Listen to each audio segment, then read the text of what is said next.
Hello, everyone. Welcome back to the Serena English Podcast.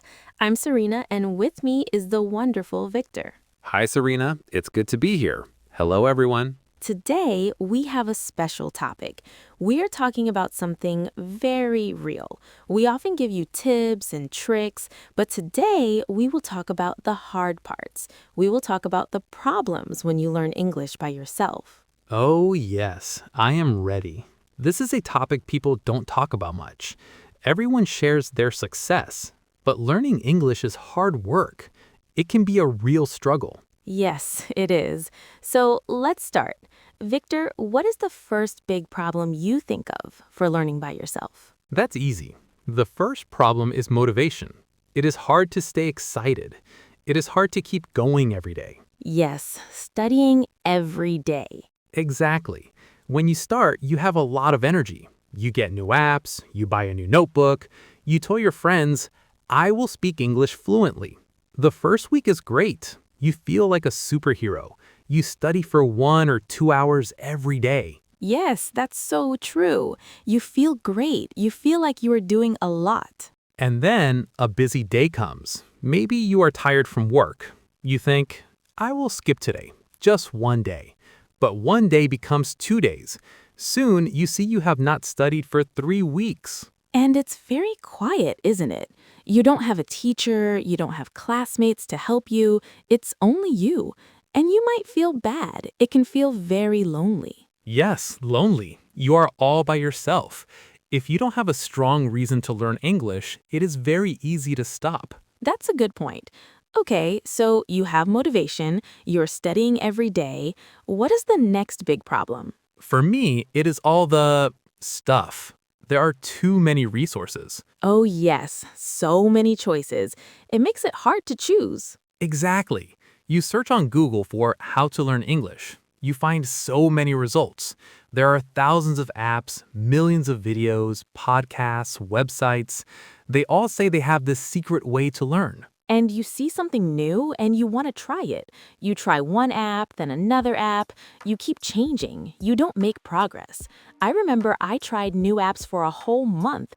I didn't learn much. Yes, you use one app for a week, then you find the new YouTube teacher, you watch their videos, then a friend tells you about a book. You try many things, but you only learn a little bit from each one. And you never really get going. It is also hard to find things for your level. Some things are too easy, like, hello, my name is. Other things are too hard, like talks about science. Yes, finding something that is just right is very difficult. It's like looking for gold. Okay, the next problem is a big one for me. It is the difference between understanding and using English. Ah, yes, the gap between what you know and what you can say, the listening-speaking gap. Exactly. When you learn by yourself, you can become good at reading. You can read articles and books. You can also get good at listening, especially to a clear podcast like this one. Right, you feel safe and confident by yourself. But then someone asks you a simple question and your mind goes blank. You forget all the words you learned. It's because you're afraid, right? You're afraid you will sound silly. You're afraid of making mistakes. You worry people will not understand you, or you will not understand them. Yes, that's a big reason.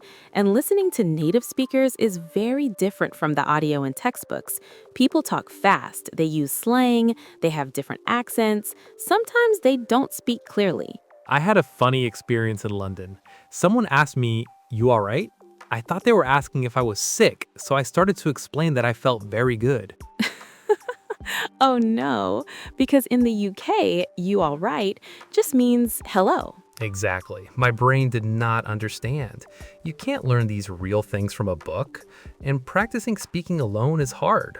Talking to yourself in the mirror is not the same as talking to a person. No, it is not the same. And this takes us to the biggest problem of all. It is like the final boss in a video game. Let me guess, you mean the intermediate plateau? Yes, the intermediate plateau. It's a scary name. It is a real thing, and it can make you feel very stuck. It's when you know the important grammar, you know many words, but you feel stuck.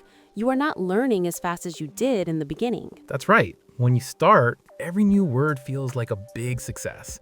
But when you are intermediate, learning one new word feels like a very small step. Exactly. You study just as hard, maybe even harder, but you don't see much progress. You use the same simple sentences because it's easy and comfortable. Yes, and you can be at this level for months or even years.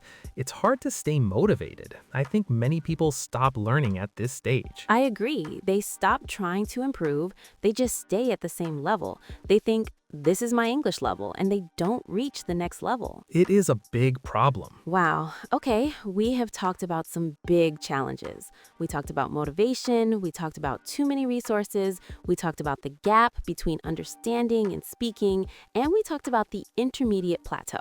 Yes, it sounds very hard, but the important thing to know is this. If you feel this way, you are normal. This is part of learning.